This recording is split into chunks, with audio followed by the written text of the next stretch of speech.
வணக்கம் நண்பர்களே, தமிழ் பிளாசம் சேனலில் மஞ்சள் பூசணிக்காய் தோசை எப்படி செய்கிறதுன்னு பார்க்கலாம்.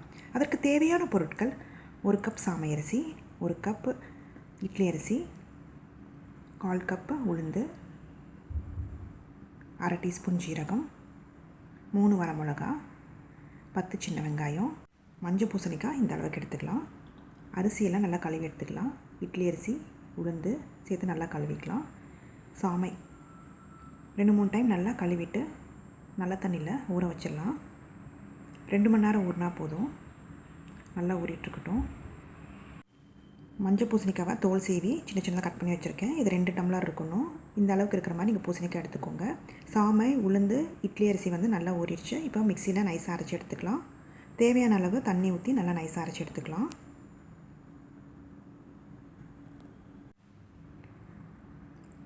நைஸாக அரைச்சி வச்சு பாருங்கள். இதில் ஜீரகம், வரமிளகா, சின்ன வெங்காயம் சேர்த்துக்கலாம்.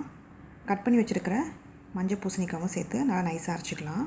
உங்களுக்கு தண்ணி தேவைப்பட்டனா கொஞ்சமாக தண்ணி ஊற்றி நல்லா நைஸாக அரைச்சி எடுத்துக்கோங்க. நைஸாக அரைச்சாச்சு. இந்த பதத்துக்கு இருக்கணும். இப்போ பவுலில் ஊற்றிடலாம். தேவையான அளவு தண்ணி ஊற்றி நல்லா கரைச்சிக்கலாம். உப்பு தேவையான அளவு சேர்த்துக்கலாம். சேர்த்து நல்லா கலந்துக்கலாம். இது புளிக்க வைக்கணும். புளித்த பிறகு நம்ம தோசை ஊற்றிக்கலாம்.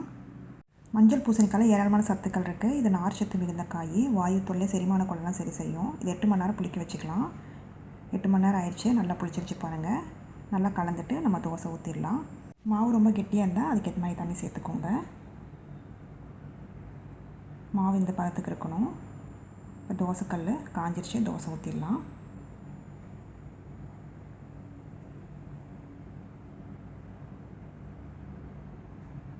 மேலே எண்ணெய் ஊற்றிக்கலாம். எண்ணெய்க்கு பதில் நெய் கூட நீங்கள் சேர்த்துக்கலாம். அதுக்கு திருப்பி போட்டுக்கலாம். இன்னொரு பக்கமும் நல்லா வேகட்டும். சுவையான பரங்கிக்காய் தோசை ரெடி ஆயிடுச்சு. இந்த ரெசிபி செஞ்சு பார்த்துட்டு உங்களோட கமெண்ட்ஸ் என்னன்னு சொல்லுங்கள். பிடிச்சதை லைக் பண்ணுங்கள், ஷேர் பண்ணுங்கள், சப்ஸ்கிரைப் பண்ணுங்கள்.